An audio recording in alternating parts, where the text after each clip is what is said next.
ಇಂದು ನಾನು ಮಸಾಲೆ ಶೇಂಗಾ ಅಥವಾ ಮಸಾಲೆ ಕಡಲೆ ಬೀಜ ಮಾಡ್ತಿದ್ದೇನೆ.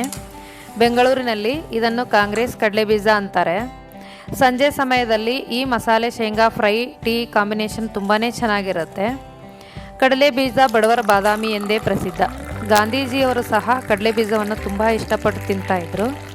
ಈ ಕಡಲೆ ಬೀಜ ಅಂಗಡಿಗಳಲ್ಲಿ ಮತ್ತು ಬೇಕರಿಗಳಲ್ಲಿ ತುಂಬ ಹೆಚ್ಚು ಮಾರಾಟ ಆಗುತ್ತೆ. ಇದನ್ನು ನಾವು 10 ರಿಂದ 15 ದಿನವರೆಗೂ ಇದನ್ನು ರೆಡಿ ಮಾಡಿಕೊಂಡು ಮನೆಯಲ್ಲಿ ಇಟ್ಕೊಂಡು ತಿನ್ಬೋದು. ಇದು ಏರ್ಟೈಟ್ ಡಬ್ಬಿನಲ್ಲಿಟ್ಟರೆ ಆರಾಮಾಗಿ 15 ದಿನ ಬಳಸ್ಕೋಬೋದು. ಹಾಗಾದರೆ ಬನ್ನಿ, ಈ ಮಸಾಲೆ ಕಡಲೆ ಬೀಜ ಮನೆಯಲ್ಲಿ ಸುಲಭವಾಗಿ ಶುಚಿಯಾಗಿ ರುಚಿಯಾಗಿ ಹೇಗೆ ಮಾಡೋದೆಂದು ತಿಳಿಯಲು ಈ ವಿಡಿಯೋ ಪೂರ್ತಿಯಾಗಿ ನೋಡಿ. ಇಷ್ಟವಾದರೆ ಲೈಕ್ ಮಾಡಿ. ಆದರೆ ಅದಕ್ಕೂ ಮೊದಲು ನಮಸ್ಕಾರ, ಪಾಕಶಾಸ್ತ್ರ ಚಾನಲ್ಗೆ ಸ್ವಾಗತ. ನಾನು ಸುರೇಖಾ ತಳ್ವಾರ್. ನಮ್ಮ ಚಾನಲ್ಗೆ ಸಬ್ಸ್ಕ್ರೈಬ್ ಮಾಡಿಲ್ಲ ಅಂದರೆ ದಯವಿಟ್ಟು ಸಬ್ಸ್ಕ್ರೈಬ್ ಮಾಡಿ. ಹಾಗೆ ಪಕ್ಕದಲ್ಲಿರೋ ಬೆಲ್ಲೈಕನ್ ಪ್ರೆಸ್ ಮಾಡಿ. ಬೆಲ್ಲೈಕನ್ ಪ್ರೆಸ್ ಮಾಡೋದ್ರಿಂದ ನಮ್ಮ ಹೊಸ ವಿಡಿಯೋಗಳ ನೋಟಿಫಿಕೇಶನ್ ನಿಮಗೆ ಬರುತ್ತೆ. ಬನ್ನಿ, ಮಸಾಲೆ ಶೇಂಗಾ ಮಾಡೋ ವಿಧಾನ ನೋಡ್ಕೊಳ್ಳೋಣ. ಮೊದಲಿಗೆ ನಾನು 4 ಟೇಬಲ್ ಸ್ಪೂನ್ ಅಷ್ಟು ಕಡಲೆಬೇಳೆ ಹಿಟ್ಟು ತೊಗೊಂಡಿದ್ದೀನಿ. ಇದರಲ್ಲಿ ಸ್ವಲ್ಪ ಎತ್ತಿಡ್ತಾ ಇದ್ದೀನಿ. ನಾನು 2.5 ಟೇಬಲ್ ಸ್ಪೂನ್ ಅಷ್ಟು ಅಕ್ಕಿ ಹಿಟ್ಟು ತೊಗೊಂಡಿದ್ದೀನಿ. ಇದರಲ್ಲೂ ಸ್ವಲ್ಪ ಎತ್ತಿಡ್ತಾ ಇದ್ದೀನಿ.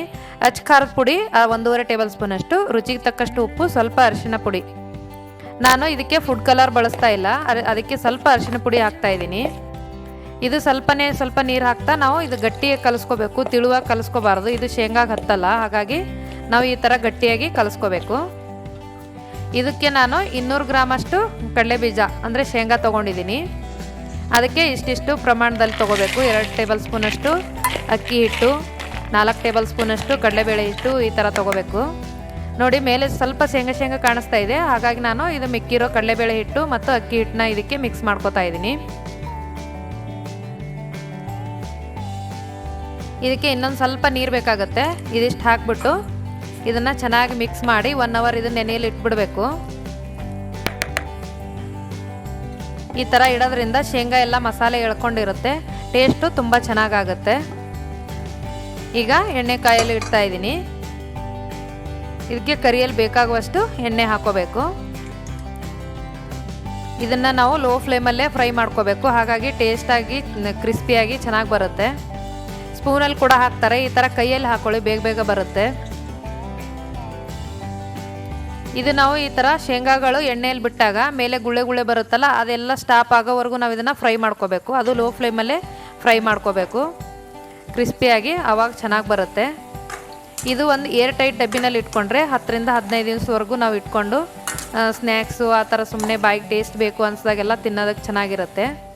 ನೋಡಿ, ಈಗೆಲ್ಲ ಫ್ರೈ ಆಗಿದೆ. ಮೇಲೆ ಗುಳೆ ಬರೋದೆಲ್ಲ ಕಡಿಮೆ ಆಗಿದೆ. ಇದನ್ನು ತೆಗಿತಾ ಇದ್ದೀನಿ ನಾನೀಗ. ನೋಡಿ, ಈಸಿ ಇದೆ.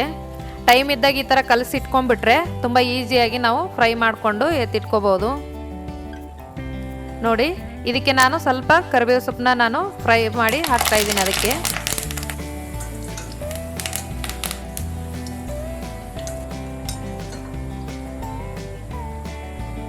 ನೋಡಿ, ರುಚಿಕರವಾದ ಮಸಾಲೆ ಶೇಂಗಾ ರೆಡಿ ಆಯಿತು. ನೀವು ಕೂಡ ನಿಮ್ಮ ಮನೆಯಲ್ಲಿ ಟ್ರೈ ಮಾಡಿ.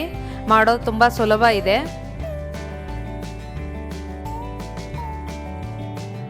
ಈ ವಿಡಿಯೋ ನಿಮಗೆ ಇಷ್ಟವಾದರೆ ಲೈಕ್ ಮಾಡಿ, ಶೇರ್ ಮಾಡಿ, ಸಬ್ಸ್ಕ್ರೈಬ್ ಮಾಡಿ. ಹಾಗೆ ಪಕ್ಕದಲ್ಲಿರೋ ಬೆಲ್ ಐಕನ್ ಪ್ರೆಸ್ ಮಾಡಿ. ಧನ್ಯವಾದಗಳು.